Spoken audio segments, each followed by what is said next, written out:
Hi everyone, I'm Paul Reynolds, a family nurse practitioner at Daily Apple Clinic. This video is part of an ongoing series of health tips and ideas, including various journal articles and medical studies that we may have been reviewing and found interesting. We try to summarize good ideas and present them in language that everyone can understand so you can all live healthier, happier, and better. Any links to references are included below the video for you to check out later if you like. Greetings all, we hope you are now mostly back into your groove as you have returned from any amazing trips, purged any pent-up frustration, and masks are mostly a memory.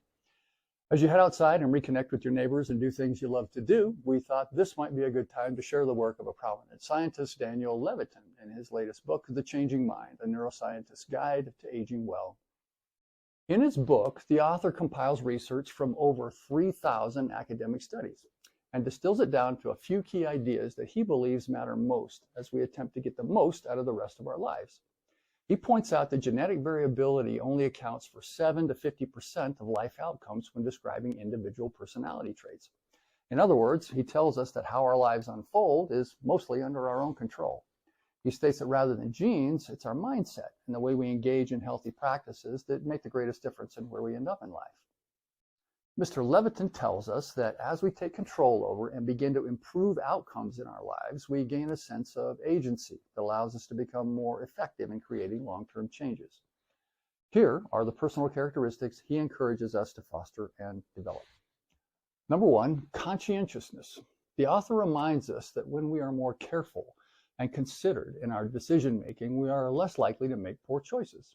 We also become more reliable and dependable individuals because we finish what we start. He calls this stick-to-itiveness. These folks seek to be productive as they focus on doing their best and perfecting their technique. He also notes this trait can be learned at any age, especially via cognitive behavioral therapies that help us take practical steps toward developing a new mindset. Number 2, curiosity. Curious people are most often looking for ways to make things better.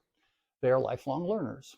Whether it's a new language, sport, musical instrument, or a particular skill they're interested in, they get out and try new things. Both curiosity and learning are neuroprotective as they stimulate the mind to change and grow. This type of person tends to want to stay busy and accomplish things as they push their brains to new limits. Number 3, gratitude. He tells us that being grateful is one of the best ways to increase happiness. As we become more thankful for what we have, we become less fearful of not having enough or measuring up. It provides a sense of meaning and enjoyment in our lives as we appreciate being able to take care of ourselves and the people in our sphere of influence. It's important to be thankful for our freedom to do, to live, and to be our independent and resourceful selves. Number 4, human connection.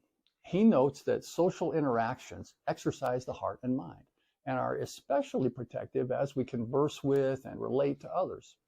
As we intentionally step out into authentic interactions with our neighbors and community, we become less lonely, gain a sense of shared experience, and feel like bona fide members of the group. Our friends and family spur us on to higher highs with their encouragement and support. As we connect, we feel less isolated and can rest in the safety of community. Mr. Levitin emphasizes that as we practice the above habits, we become more resilient individuals.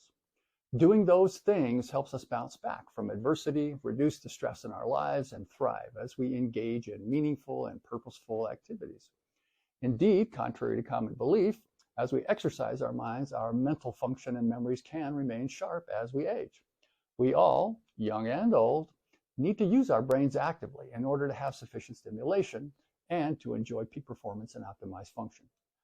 Looking ahead, he notes that the inevitable aches and pains that come with age actually tend to become much more manageable at 75 or 80 years of age. And to our delight, he says that 82 is the happiest age. He even believes that this age could be pushed out another decade or more depending on how we view our lives and treat one another. For most of us then, the best is yet to come. So we encourage you to focus on the healthy practices of good diet, rest, de-stress, and movement, especially outside, as you gather again with friends and neighbors and try out these ideas. We wish you resilience, joy, productive endeavors at every opportunity. Be well and take good care. If you're watching this on your favorite social media channel, please hit the like button if you enjoyed the content, and we always encourage you to share this with friends and family if you think they would find it interesting or useful. Thanks very much. This is Paul Reynolds at Daily Apple Clinic signing off. We'll talk to you later.